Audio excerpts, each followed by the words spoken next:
Poderíamos promover um debate sobre qual é a célula mais interessante do corpo humano, mas eu acho que facilmente o neurônio atingiria o top 5. E isso não apenas porque a própria célula neuronal é interessante, temos o fato dele constituir o cérebro e o sistema nervoso e ser o responsável por pensamentos e sentimentos, além de todos os nossos sentidos. Eu acho que ele facilmente atingiria o top 1 ou 2 das células. O que eu quero fazer é mostrar com o que um neurônio parece, e claro, isso é o exemplo perfeito. Não é assim a aparência de todos os neurônios. Em seguida, vamos falar um pouco sobre como ele executa sua função, que é de comunicação, a transmissão de sinais por toda a sua extensão, dependendo dos sinais que recebe. Eu vou desenhar um neurônio.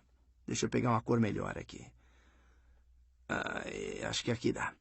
Vamos dizer então que tem um neurônio. Ele parece algo assim. No meio, você tem a soma ou corpo celular. Isso é um núcleo, como o núcleo de qualquer célula. Em seguida, a soma ou o corpo do neurônio. O neurônio tem essas pequenas coisas projetadas a partir dele que continuam se ramificando. Talvez se pareça com algo assim. Eu não quero gastar muito tempo desenhando o neurônio, mas você provavelmente já viu desenhos como esse antes. E essas ramificações fora da soma do neurônio, fora de seu corpo, são chamadas dendritos. Dendritos. Podem continuar a separação assim. Eu quero fazer um desenho razoavelmente correto e eu vou gastar um pouco de tempo fazendo isso, né? Então, essas coisas aqui são os dendritos. Eles tendem a receber estímulos nervosos. Mas nada é para sempre no caso da biologia. Às vezes, diferentes partes de diferentes células executam outras funções, mas os dendritos são por onde o neurônio recebe o seu sinal. E vamos falar mais sobre o que isso significa, receber e transmitir um sinal. Falaremos disso nesse vídeo e provavelmente nos próximos. Aqui é onde ele recebe o sinal. Então, esse é o dendrito. Isso aqui é o soma. Soma significa corpo. Este é o corpo do neurônio. Aqui temos uma estrutura que você pode quase vê-la como uma cauda do neurônio. É o chamado axônio. Axônio. Um neurônio pode ser uma célula de tamanho normal, embora tenha um enorme alcance, pois os axônios podem ser muito longos. Podem também ser curtos. Às vezes no cérebro você pode ter axônios muito pequenos, mas pode ter axônios que descem para a coluna vertebral ou que vão ao longo de um dos seus membros. Imagine se falássemos sobre um dos membros de um dinossauro. Então um axônio pode se esticar por vários metros. Nem todos eles têm vários metros, mas poderiam ter. E isso realmente é uma grande distância que o sinal percorreu. Então vou desenhar o axônio. O axônio se parece com algo assim. Esse neurônio termina no terminal axônico, onde ele pode, nos botões terminais, conectar-se a outros dendritos ou talvez a outros tipos de tecido, como o músculo, se sua característica for de dizer ao músculo para fazer alguma coisa. Então, no final do axônio, você tem os terminais axônicos aqui. É o melhor que eu posso desenhar, hein? Vamos aos nomes. Este é o axônio. Estes são os terminais axônicos.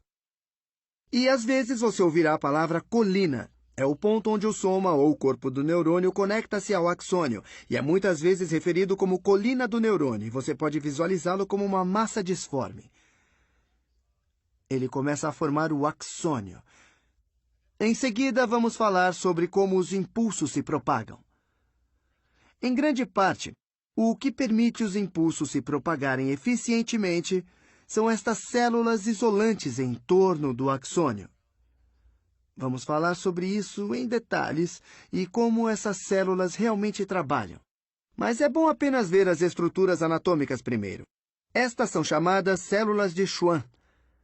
Células de Schwann.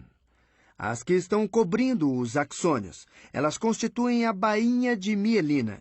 Então, essa cobertura, esse isolamento existe em intervalos diferentes ao redor do axônio. Ela é chamada de bainha de mielina.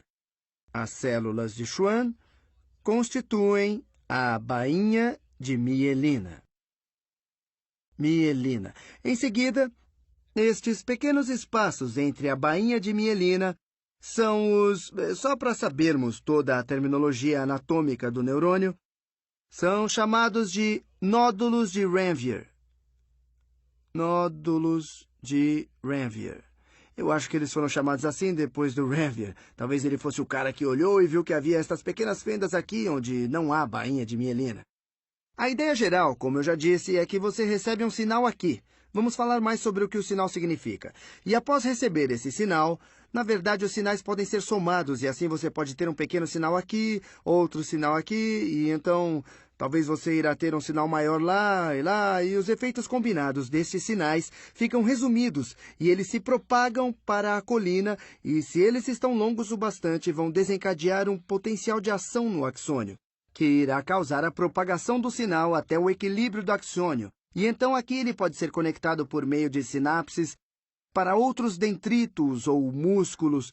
E vamos falar mais sobre sinapses e aquelas que ajudam a desencadear outras coisas. Você vai dizer, o que está desencadeando essas coisas aqui? Bom, isso poderia ser o terminal final de outros axônios dos neurônios, como no cérebro, poderia ser algum tipo de neurônio sensorial, poderia ser uma papila gustativa e uma molécula de sal ou de açúcar que poderia acioná-la, ou pode ser algum tipo de sensor. Poderia ser um monte de coisas diferentes e iremos falar mais sobre os diferentes tipos de neurônios. Tá legal? Fui!